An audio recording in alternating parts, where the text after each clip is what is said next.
David Sills was a beloved member of the Irvine community for more than 40 years. His gifts to the community included serving as mayor and council member for the city of Irvine and as the presiding justice of California's Fourth District Court of Appeal in Santa Ana. He was a founding member of the Irvine Health Foundation and captain in the United States Marine Corps. Please join us as Irvine honors Judge David Sills.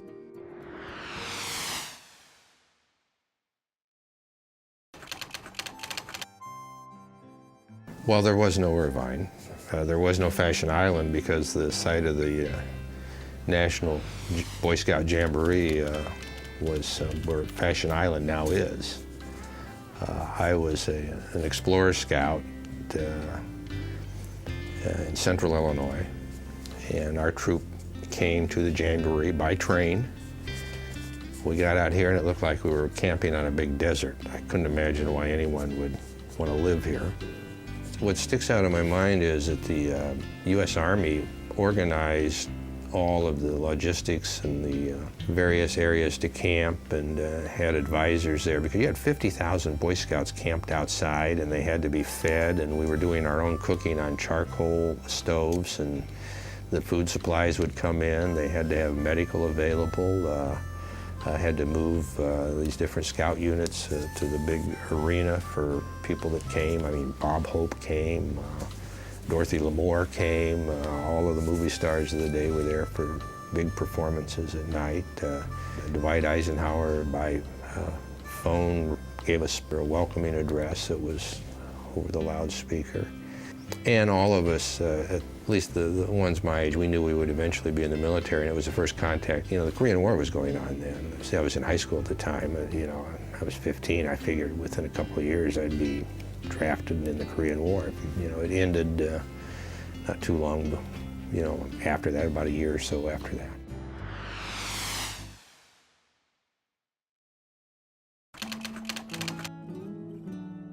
I left, and never to return. I mean, I was not going to come back here. And I, you know, graduated from high school, went to college, went to law school, and wound up in the Marine Corps. I had no idea I was going to come back to California until I got orders that I was being stationed at Camp Pendleton. And I was transferred from Quantico, Virginia to Camp Pendleton in November of 1962.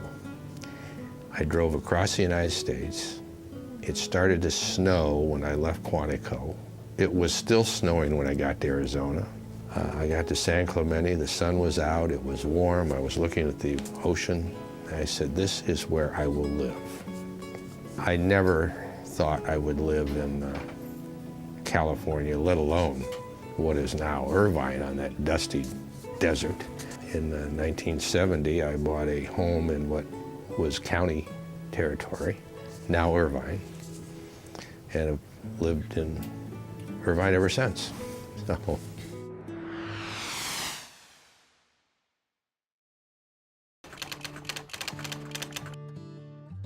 In 1974, I lived in the Racket Club in the very northern part of Irvine, or at least it was the very northern part of what became Irvine in 71.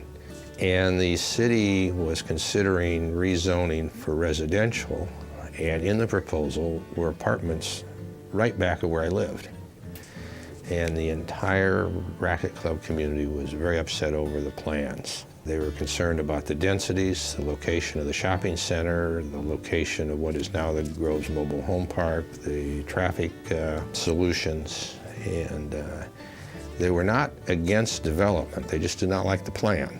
And so I went to one of the meetings and made a few comments, and we did not have an attorney at the time because the attorney we had moved away, and they asked me to represent the Homeowners Association, so I did.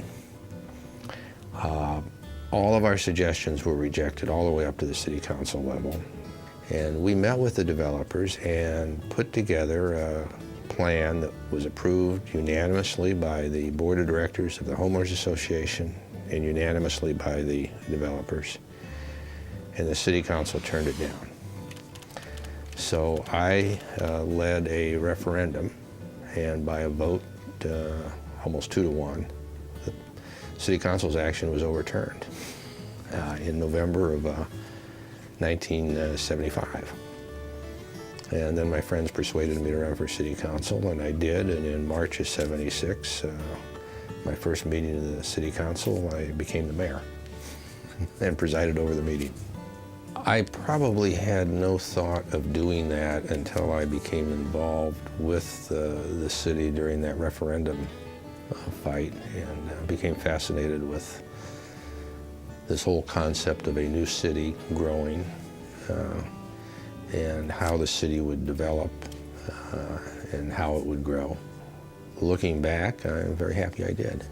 We were designing a new city, and that's an exciting thing to do.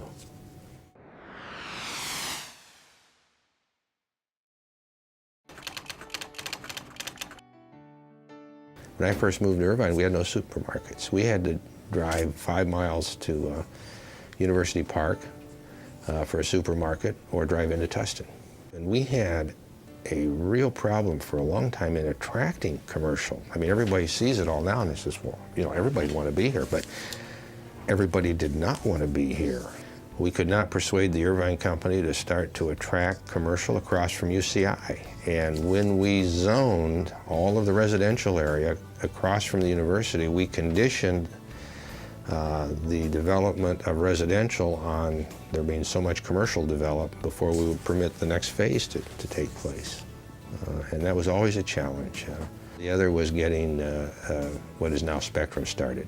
We always looked at it and we called it the Golden Triangle. We knew there was a tremendous source of sales tax revenue, but we couldn't get anything to happen. And finally it did happen, but it took a while.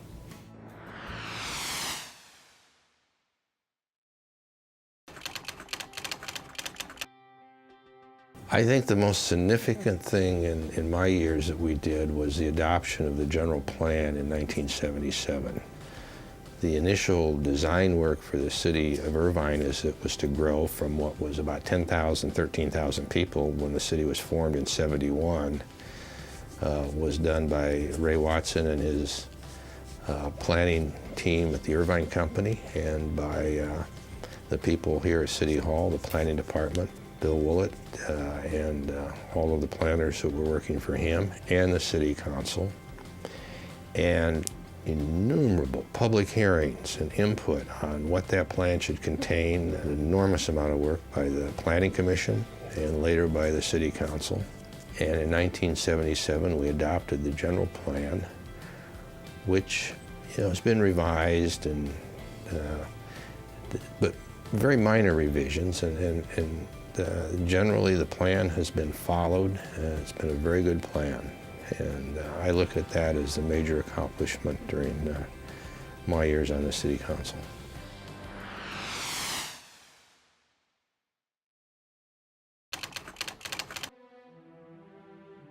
Well, I don't think we ever thought that it would be over 150,000. We were planning in our minds for a city of about that size.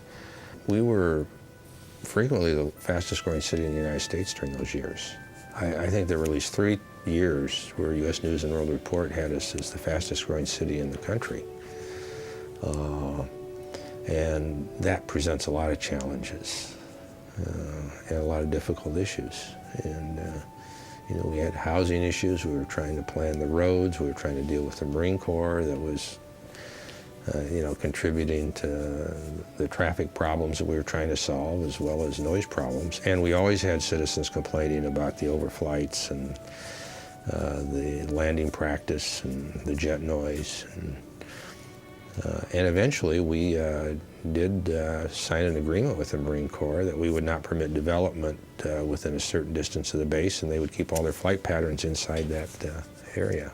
But none of us anticipated that the Marine bases would close, and that presents a whole different set of questions and problems that people are dealing with now.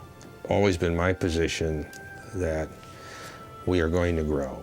I mean, you just look at our birth rate, you look at any number of factors. You do not stop growth. Nobody's ever been able to do that. It's how you grow. And the challenge of people in government is to grow in a responsible manner. And cities that do not grow in a responsible manner, you just see how fouled up they are. So you have to have phasing elements so that the traffic problems are solved as you grow, the school problems are solved as you grow. If you just let growth go and you don't address those problems, then you have a disaster on your hands. And I'm very proud of how this city has grown and developed, and all of the city councils and all of the mayors after I left have all done a superb job.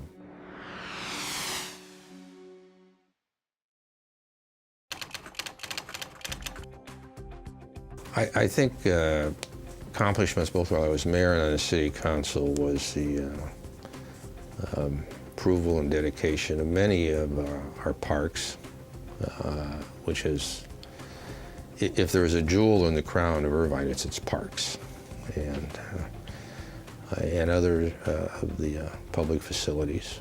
I think the open space, the green space, the nice bike trails, the way that things are landscaped along the highways and the roads, the fact that you don't see all kinds of outdoor advertising attracts people because it's a very nice place to live. I mean, we have one of the best school districts in the world, and it has a tremendous reputation. And to the city's credit, we have done a lot of projects in cooperation with the school district. I mean, take the aquatic facility and everything that is in that area. One of the very few cities and school districts that have done cooperative projects together.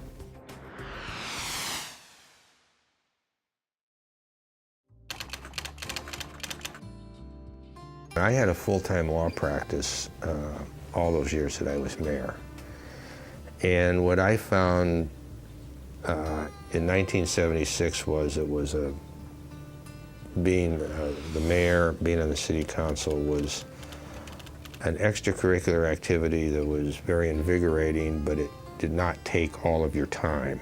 But as we were getting larger, every year I was spending more and more time on city government until when I left, it had become almost a full-time job. And I think you see today, look at the enormous amount of time that members of the council or the commission spend in a city of this size. And that was one of the reasons I decided that I really had to make a change, because I could not go on practicing law and being a full-time member of the council and have any time of your own. In fact, after I went to the bench, and I was watching the golf tournament on Sunday afternoon, and you know how something seems wrong, but you can't put your finger on what it is? And that whole afternoon, something seemed wrong, and I could not figure out what it was. And when the tournament was over, it finally hit me. That was the first time in 10 years that I'd watched any sporting event without getting a phone call at home.